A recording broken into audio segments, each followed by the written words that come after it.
This is a reading of the Creepypasta story, Mirrored. You know that horror movie trope about mirrors? The one where the protagonist is near a mirror and they look or shift away from the mirror for just a moment, and when they look back, a ghost, killer, or some other entity appears, and then usually rapidly disappears when they turn around? I've always disliked looking into mirrors, and for a while, I convinced myself that it was caused by an overactive imagination combined with seeing the situation one too many times in a movie. But as I've gotten older, I've come to realize that it's much more than that. I don't dislike looking into mirrors. I'm afraid of it. Something has just always felt off about it. I recognize the image in my reflection as me, but it has never felt familiar.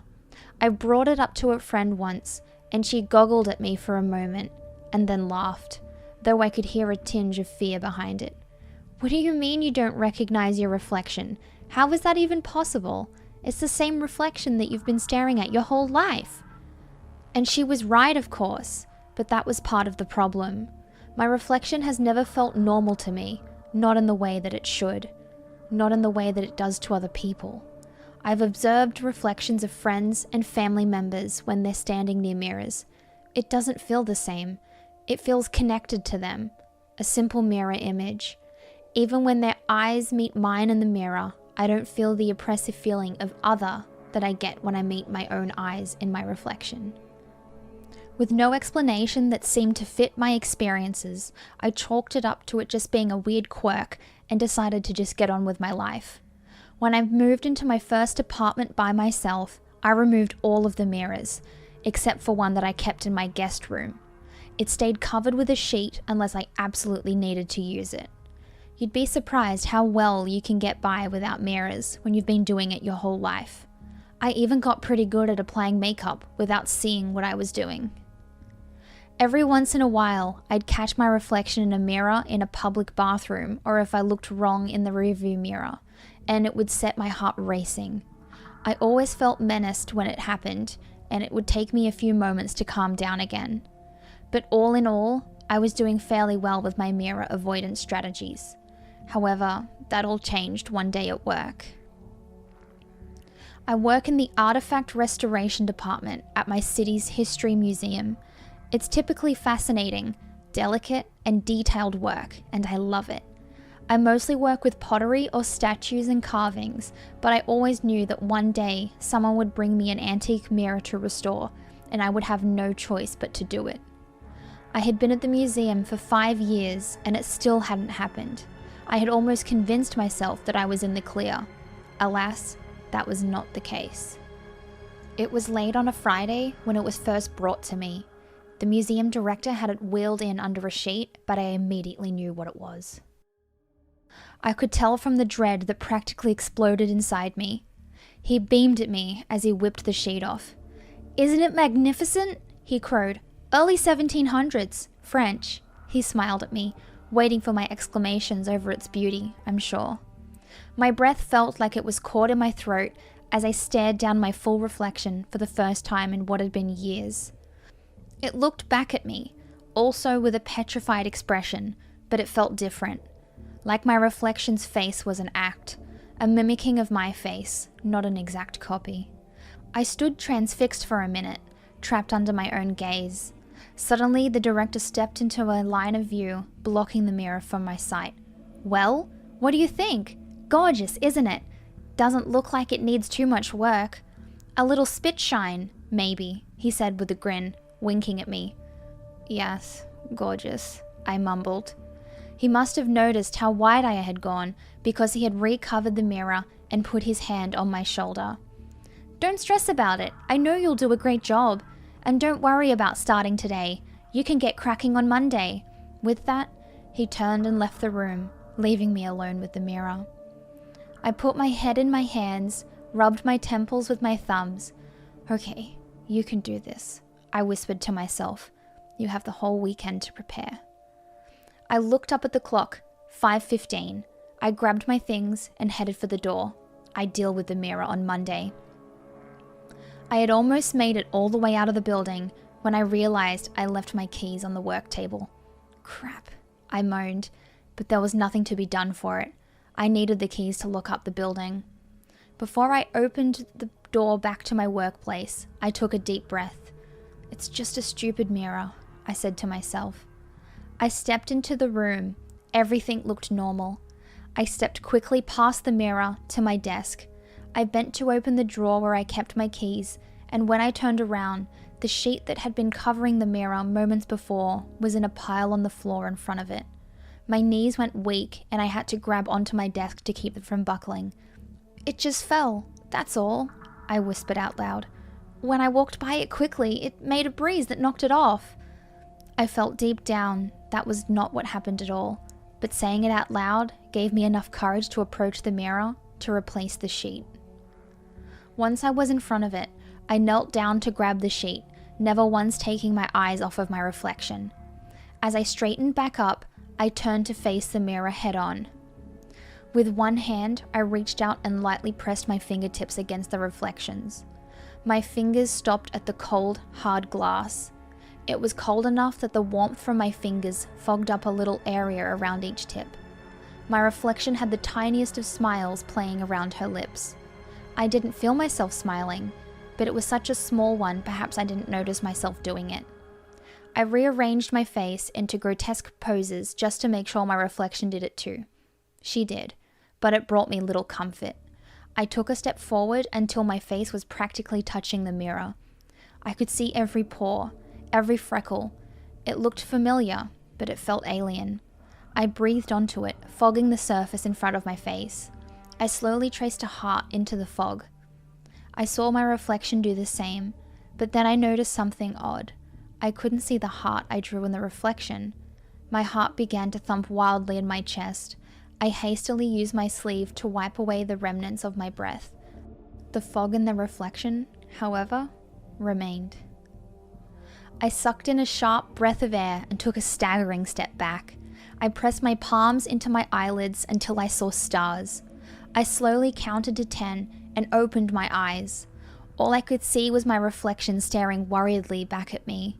She looked pale and faint, exactly how I felt, but it still didn't look or feel quite right. I threw the sheet back over the mirror and ran out of the building. By the time I arrived home, I had calmed down significantly. Enough that I was suddenly able to remember that I had a date that night. I groaned out loud. I didn't really want to go, but I actually did like this guy. We had already been on a few dates, and had hit it off well, so I pulled myself together the best I could.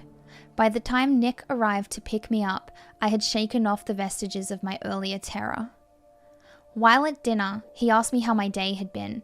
I hesitated, not wanting to tell him about what had happened, or about my irrational and odd reactions to mirrors.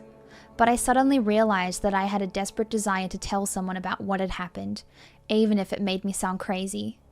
I relayed the story to him, never once looking into his eyes. I didn't want to see what I knew would be reflected there. Fear, anxiety, disgust. But when I finished and did look up, he was simply studying me. After a moment, he reached out and took my hand. "You know what I read once?" he asked. I shook my head silently. It was on one of those microblog social media sites. It said, "What if the only reason we can't walk through mirrors is because our reflection blocks us? What if they know that the other side is horrifying and painful and that they are trying to keep us from ever crossing over?" He shrugged. "Just a weird thing I read, but it sounds like yours isn't trying to protect you. It's trying to get out of there," he said with a laugh. "Wouldn't that be something? That would explain why you feel like you do." I sat in stunned silence. My throat was as dry as the desert. I had to forcefully swallow several times before I could speak again. Yeah, that would be something. My mind was racing with what he had said as we left the restaurant. His little theory perfectly described how I felt, but I didn't know what to do with that information. It was nonsense, after all. I wanted only to go home at that point, but Nick grabbed my hand. "I actually have something in mind for us to do tonight, but it's a surprise." I sighed internally, but smiled at him. "Sure, lead the way." We caught a cab and got out in front of what looked like an old abandoned warehouse. I might have thought that's what it was too, if it wasn't for the line of people out the door. "What's this?" I asked. "It's an adventure space." he said with a huge smile. Kind of like a playhouse for grown-ups. I've seen it advertised all over the place. They're supposed to be things to explore and climb on, stuff like that. I couldn't help but smile at his infectious excitement. Okay, let's check it out, I said with a giggle. The first few rooms were indeed a lot of climbing and twisting and bending and crawling. We kept losing each other and then finding each other by the sound of our laughter. I was surprised at how much fun I was having. He grabbed my hand as we moved towards the last room. I think you'll like this one the best, he said, pulling me forward. I was about to ask why, but the word died on my lips as we walked through the doorway. It was a room full of mirrors. A much larger and more terrifying version of a funhouse made for children. He shoved me further into the room so that the door behind us slammed shut. To help you get over your fear, he said with another shove. Never before had I felt the level of fear that rose in my chest than at that moment. It was all-consuming. It wiped nearly every other thought from my mind. I was facing down hundreds of my own reflection, and they all looked horrifying. I turned to Nick to beg him to help me get out of there, but he had disappeared. Nick? I croaked, my voice cracking with terror. Nick! I screamed. I heard him laughing as he shouted, This way! I stumbled forward, hands outstretched, unable to tell which way was correct. Tears began pouring out of my eyes as I struggled to breathe under the weight of my panic.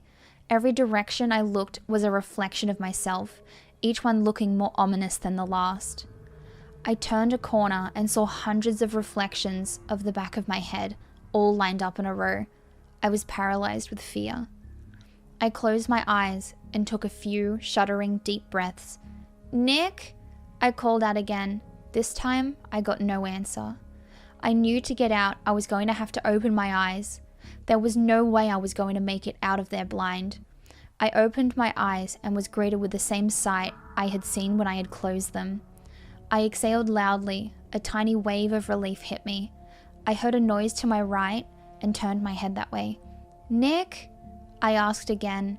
When I looked forward again, all of my reflections were facing away from me, all except the one in front. She was facing me with a horrible grin plastered onto her face. She beckoned for me, as if in a trance. I could only shake my head. When I didn't move forward, her grin turned into a snarl, and she began slamming her fists against the glass. I let out a blood-curdling scream as I saw my vision go spotty. I stepped back in such a panic that I smashed into the mirror behind me. I felt a sharp pain in the back of my head as a shower of glass rained down around me. I'm certain I passed out for a moment, both from pain and fear. When I came to, I could feel something warm and sticky dripping down my back. I reached up my hand and it came away bloody. Crap, I moaned. I could faintly hear Nick yelling for me. I dragged myself up into a sitting position, wincing as my hands and legs got further cut up from the glass. Across the room, I could see Nick and hundreds of Nick's reflections kneeling down in front of me. I closed and rubbed my eyes, shaking my head in the process. How could Nick be with my reflection when he wasn't here with me? I must have hit my head harder than I thought to myself. I could hear him talking, but it sounded muted and far away. I heard the word help, but not much more.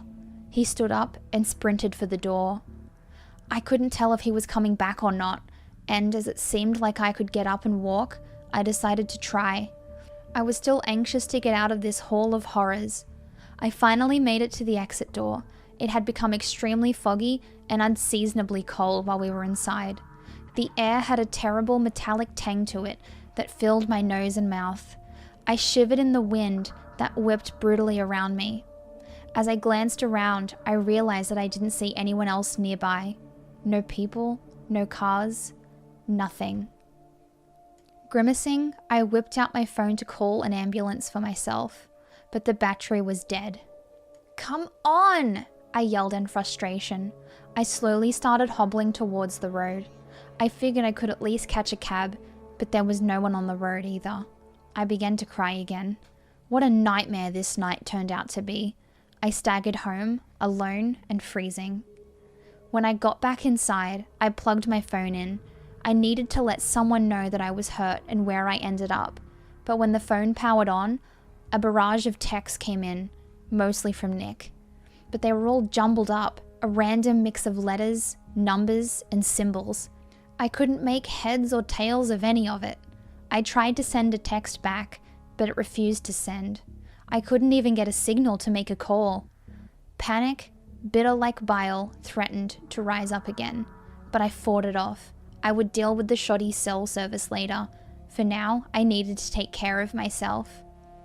Once I started to clean myself up, I quickly realized that most of my cuts were shallow or superficial. I was able to get the glass out and get everything cleaned up on my own. Well, every piece except one. I could feel one near the top of my head that I just couldn't get a good grip on. I closed my eyes and let out a deep breath. I was going to need to use the mirror. I hobbled into the guest room and slowly pulled away the sheet. Before, there had been nothing more frightening than seeing my reflection in the mirror. But that night, I realized there was one thing more terrifying than seeing my reflection in the mirror: not seeing it at all.